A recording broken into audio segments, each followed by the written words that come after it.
O livro do Apocalipse descreve os eventos que acontecerão antes da volta de Jesus, desde o surgimento do Anticristo e seu reinado aqui na Terra até a derrota final de Satanás e o julgamento de Deus a todos os indivíduos. Ao examinarmos os relatos do apóstolo João, enquanto esteve na ilha de Patmos, percebemos que este livro, além de abordar o fim dos tempos, também se dedica a listar os eventos futuros, como, por exemplo, os 7 selos e os 4 cavaleiros, as 7 trombetas e as 7 taças da ira de Deus. Este vídeo se concentrará precisamente nas 7 taças da ira de Deus. Em primeiro lugar, é crucial compreender o significado das taças da ira de Deus antes de examinar os eventos que cada uma delas desencadeará no mundo durante os últimos dias, conforme registrado nos capítulos 15 e 16 do Apocalipse. O apóstolo João narra a visão que teve dos 7 anjos com as taças da ira de Deus. Nesse relato, a Bíblia revela o julgamento divino devido à rebeldia e à obstinação do coração humano.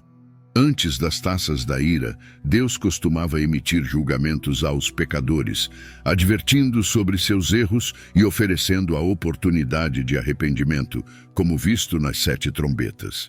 No entanto, quando esses alertas são ignorados, o Senhor inicia o derramamento das taças de sua ira.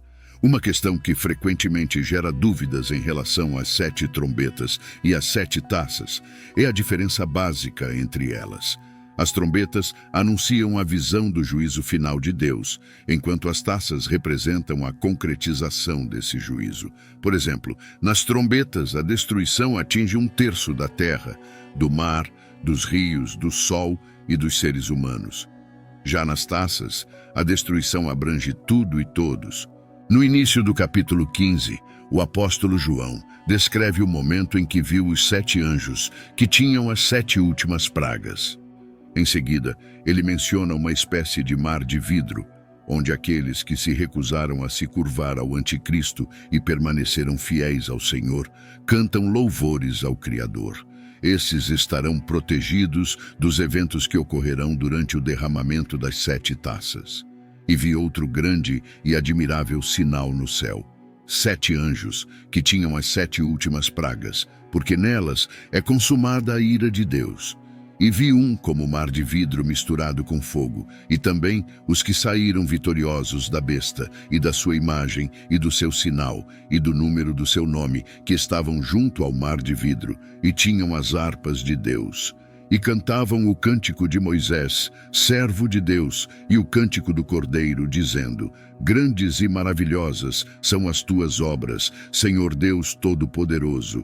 Justos e verdadeiros são os teus caminhos, ó Rei dos Santos. Quem te não temerá, ó Senhor, e não magnificará o teu nome? Porque só tu és santo. Por isso todas as nações virão e se prostrarão diante de ti, porque os teus juízos são manifestos. Essas pessoas que adoram a Deus com o cântico de Moisés e do Cordeiro referem-se ao cântico mencionado no capítulo 15 do livro de Êxodo.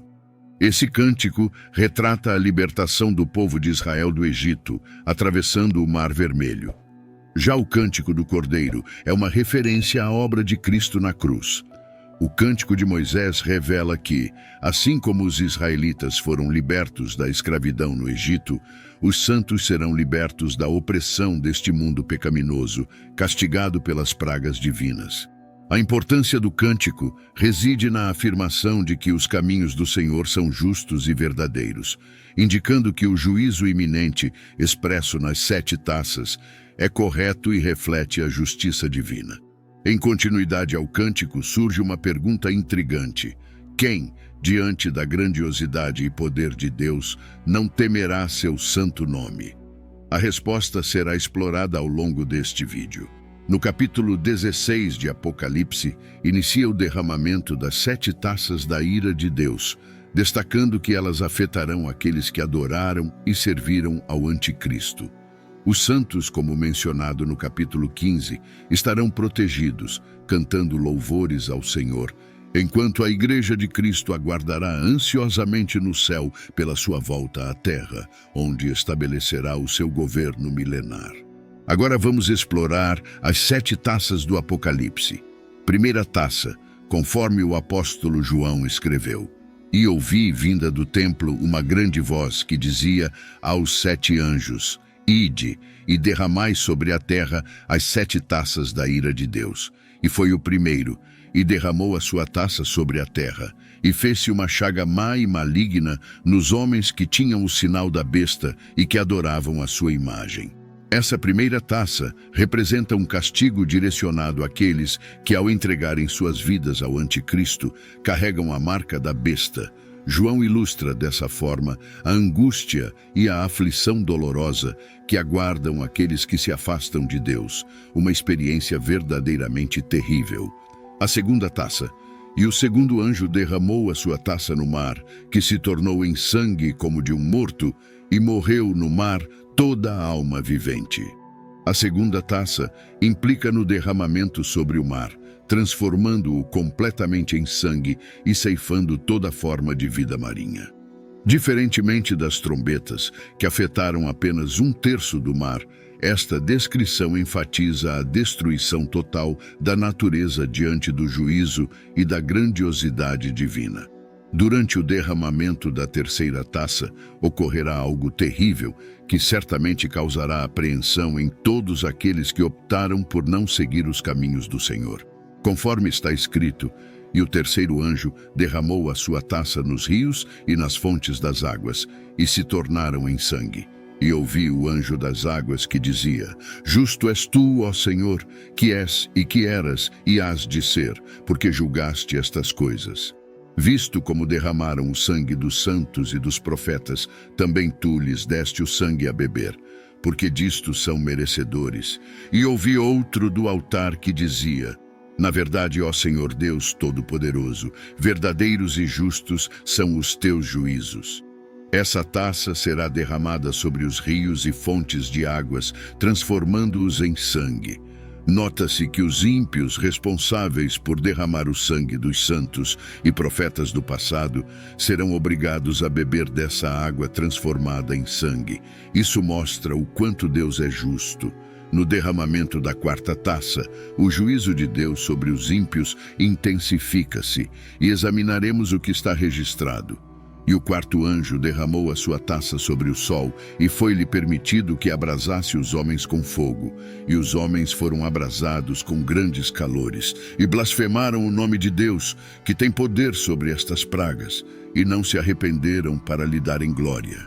Nessa quarta taça, o sol se tornará o agente de um calor abrasador, causando queimaduras nos homens. Diferentemente das trombetas, quando o sol escureceu e não houve arrependimento, agora enfrentarão o castigo pela negligência do alerta divino que fez o sol perder seu brilho. Todos sentirão o intenso calor que ele desencadeará na terra. Além disso, essa passagem evidencia que mesmo diante da ira do Senhor, as pessoas não se arrependem. Em vez de glorificar o nome de Deus e clamar por sua misericórdia, blasfemam contra ele. Isso responde à pergunta feita no Cântico dos Santos, registrado no capítulo 15, mencionado no início deste vídeo. Quem não temerá e não glorificará o teu nome, ó Senhor?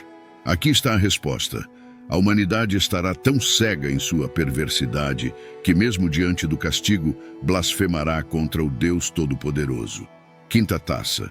E o quinto anjo derramou a sua taça sobre o trono da besta, e o seu reino se fez tenebroso, e eles mordiam as suas línguas de dor.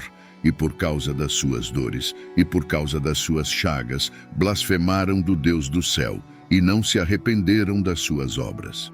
Nessa passagem, percebemos que a quinta taça atinge diretamente o trono da besta, que representa o centro do governo do anticristo. Quando o poder central da besta é atacado, a humanidade entra em colapso, sentindo-se desesperada e abandonada, pois o líder que admiravam é humilhado pelo Senhor. Contudo, mais uma vez, os seguidores da besta optam por blasfemar contra Deus em vez de se arrependerem de suas obras malignas. Mesmo em meio à intensa dor, ao morderem a língua, encontram forças para declarar que são inimigos de Deus. O derramamento da sexta taça descreve o Armagedom, quando as forças malignas de todo o mundo se unem na tentativa de derrotar Israel. E o sexto anjo derramou a sua taça sobre o grande rio Eufrates, e a sua água secou-se para que se preparasse o caminho dos reis do Oriente, e da boca do dragão, e da boca da besta, e da boca do falso profeta, vi sair 3 espíritos imundos semelhantes a rãs, porque são espíritos de demônios, que fazem prodígios, os quais vão ao encontro dos reis da terra e de todo o mundo, para os congregar para a batalha, naquele grande dia do Deus Todo-Poderoso. Eis que venho como ladrão. Bem-aventurado aquele que vigia e guarda as suas roupas, para que não ande nu e não se vejam as suas vergonhas. E os congregaram no lugar que em hebreu se chama Armagedom. Nessa passagem, os 3 espíritos imundos os congregam em um lugar chamado Armagedom, que significa Monte Megido, e está localizado na região de Israel. É neste local que ocorrerá a grande batalha. A 7ª taça, sendo a última, apresenta uma descrição minuciosa da cena mais aterrorizante da história da humanidade, também conhecida como o juízo final, conforme mencionado na Bíblia. E o 7º anjo derramou a sua taça no ar, e saiu grande voz do templo do céu, do trono, dizendo: está feito. E houve vozes e trovões e relâmpagos, e houve um grande terremoto, como nunca houve desde que há homens sobre a terra. Tal foi este tão grande terremoto. E a grande cidade fendeu-se em 3 partes, e as cidades das nações caíram, e da grande Babilônia se lembrou Deus, para lhe dar o cálice do vinho da indignação da sua ira. E toda a ilha fugiu, e os montes não se acharam. E sobre os homens caiu do céu uma grande saraiva, pedras do peso de 1 talento. E os homens blasfemaram de Deus por causa da praga da saraiva, porque a sua praga era muito grande. Nesse momento apocalíptico, todas as ilhas fugiram. As montanhas desapareceram e enormes pedras de granizo caíram do céu sobre os homens. Em meio a esse terrível flagelo, os indivíduos blasfemaram contra Deus, revoltados com a praga descomunal. João, então, ouviu uma voz emanando do santuário, declarando: está feito, a voz do próprio Deus anunciando o término de sua ira sobre a terra. A grande Babilônia é despedaçada, o império do anticristo é destruído, cidades e nações são arruinadas, ilhas se deslocam, montanhas desaparecem e pedras enormes caem do céu sobre aqueles que não serviram ao Senhor. Todo esse cenário representa o terror do dia do juízo de Deus para os pecadores. Portanto, é uma oportunidade para todos nós nos arrependermos de nossos pecados e aceitarmos Jesus Cristo como nosso único Senhor e Salvador, livrando-nos assim do juízo e da condenação eterna. Se você está em busca de uma compreensão mais profunda e esclarecedora das passagens bíblicas, não deixe de conferir o primeiro link na descrição deste vídeo. Descubra recursos que podem ajudá-lo a interpretar a Bíblia de maneira clara e significativa. Aprofunde sua conexão espiritual e enriqueça sua jornada de fé. Se esta mensagem foi edificante para você, peço que compartilhe com seus amigos e inscreva-se no meu canal. Que a paz do Senhor esteja com você.